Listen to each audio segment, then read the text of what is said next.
So hello guys, welcome back to our channel. So మనకు వచ్చిన comments check చేస్తున్నప్పుడు ఒక కమెంట్ అయితే వచ్చింది. సో సేమ్ యానిమేలో ఉన్న క్యారెక్టర్స్ ని కంపేర్ చేయి, డిఫరెంట్ యానిమేలో ఉన్న క్యారెక్టర్స్ ని ఎలా కంపేర్ చేస్తావు అని. సో బ్రో సింపుల్ గా చెప్పింది ఏంటంటే, డిఫరెంట్ యానిమేలో ఉన్న క్యారెక్టర్స్ ని నువ్వు ఎలా కంపేర్ చేస్తావు అని. అండ్ ఒక ఎగ్జాంపుల్ కూడా చెప్పాడు, Naruto from different anime and Rimuru from different anime. So ఇద్దరు ఎబిలిటీస్ డిఫరెంట్ కదా, ఎలా కంపేర్ చేస్తావు అని అన్నాడు. సో ఫస్ట్ కంపారిజన్ అంటే ఏంటి? A consideration or estimate of the similarities or dissimilarities between two things or people or whatever. So ఏదైనా ఉండనివ్వండి. సో కింద ఎగ్జాంపుల్ కూడా ఇచ్చాడు చూడండి, ఒకటి గాంధీ టీచింగ్స్ అండ్ ఇంకొకటి వేరే టీచర్స్ చెప్పినవి. సో అక్కడే అర్థమవుతుంది కదా అవి రెండు డిఫరెంట్ అని. సో రెండు గాంధీ చెప్పినవి మాత్రం కాదు కదా. సో ఎక్కడితో కంపారిజన్ అనే దాని మీద క్లారిటీ ఉందని అనుకుంటున్నాను. ఇప్పుడు ఎగ్జాంపుల్ గా Itachi from different anime and Rimuru from different anime కదా. సో ఇటాచి దగ్గర గెంజుత్సు ఉంటుంది, మరి రిమురో దగ్గర ఆ ఎబిలిటీ లేదు కదా అని అనొచ్చు. సో దీనికి సపరేట్ గా ఈక్వల్ టర్మ్స్ అనేవి ఉంటాయి. సో ఈక్వల్ టర్మ్స్ లో ఏంటంటే వీళ్ళ పవర్ సిస్టమ్ ఉంటుంది చూసారా. నరుటోలో చాక్రా అండ్ స్లైమ్ యానిమేలో మ్యాజిక్ ఎలా ఉంటుందో, సో ఇవి రెండు సేమ్ అయిపోతాయి అనమాట. అండ్ వాళ్ళ ఎబిలిటీ లాజిక్స్ కూడా సేమ్ గా మారిపోతాయి. సో ఎలా అంటే మాద్రా ట్రూత్ సీకింగ్ ఆప్స్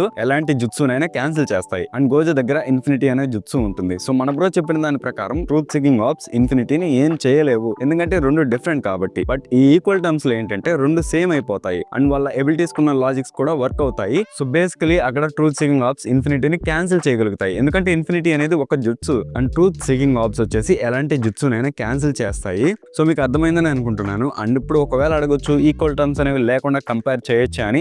సో దానికి ఆన్సర్ కూడా ఎస్, ఎందుకు చేయలేము. సో చిన్న X and Y example use చేద్దాము. సో ఎక్స్ అనే క్యారెక్టర్ ఒక యానిమేలో ఉంది అండ్ ఎక్స్ క్యారెక్టర్ కి స్పేస్ ని మ్యానిపులేట్ చేసే ఎబిలిటీ ఉంది. అండ్ వై ఏమో ఇంకో యానిమేలో ఉంది, వై క్యారెక్టర్ కి టైం మ్యానిపులేషన్ ఎబిలిటీ ఉంది అనుకున్నాం. సో ఇప్పుడు ఎక్స్ అండ్ వై బ్యాటిల్ చేస్తే ఎవరు గెలుస్తారు? సో మీకు కానీ తెలిస్తే కమెంట్ చేయండి. అండ్ ఆన్సర్ వచ్చేసి వై, ఎందుకంటే జనరల్లీ టైం అనేది 4D అండ్ స్పేస్ వచ్చేసి 3D. అండ్ బ్యాటిల్లో కానీ వై టైం ని ఫ్రీజ్ చేస్తే ఎక్స్ ఏం చేస్తుంది చెప్పండి? సో ఏం చేయలేదు, అక్కడతో ఫైట్ అనేది ఎండ్ అయిపోతుంది. సో ఇలా టైమ్ అండ్ స్పేస్ ఎబిలిటీయే కాదు, వాళ్ళకి వేరే ఎబిలిటీస్ ఉంటాయి చూసారా, అవి ఆ ఎబిలిటీ మీద వర్క్ అవుతాయా లేదా అనే దాన్ని అర్థం చేసుకుంటే చాలు, మీరు ఈజీగా కంపేర్ చేసేయచ్చు. ఎవరు స్ట్రాంగర్ అనేది ఎలా తెలుసుకోవాలంటారు? సో దానికి సింపుల్ గా వాళ్ళ ఫీట్స్ అనేవి అర్థం చేసుకుంటే ఎవరు స్ట్రాంగర్ అనేది తెలిసిపోతుంది. సో మీకు డౌట్ ఏమీ లేదని అనుకుంటున్నాను. కంపేర్ చేయొచ్చా అండ్ ఈక్వల్ టర్మ్స్ ఎలా యూజ్ చేయాలి అండ్ ఈక్వల్ టర్మ్స్ లేకుండా ఎలా కంపేర్ చేయాలి. సో ఇప్పుడు ఒక వర్సెస్ కూడా చేద్దాము. So Ryogi Shiki versus Isshiki and Kaguya, ఎవరు స్ట్రాంగర్ అండ్ ఎవరు విన్ అవుతారు? సో ర్యోగిషికి వచ్చేసి గార్డెన్ ఆఫ్ ది సిన్నర్స్ యానిమేలో మెయిన్ క్యారెక్టర్ అండ్ ఇషికి కగుయాము నరుటో యానిమేలో నుంచి తెలిసిందే అనుకుంటున్నాను. ఈక్వల్ టర్మ్స్ లేకుండా చేద్దాము. సో యోగిషికి ఏమో ఒక కార్ గుద్దితే ఆల్మోస్ట్ చనిపోతుంది అండ్ ఎక్స్ప్లోజన్స్ లో కూడా సర్వైవ్ అవ్వలేదు, చాలా ఈజీగా చనిపోవచ్చు. బట్ తనకి ఎబిలిటీ అయితే ఉంటుంది, అదే కిల్లింగ్. బేసికలీ ఏదైనా మూవ్ అయితే చాలు దాన్ని చంపేయగలుగుతుంది, అది బ్రతుకున్నా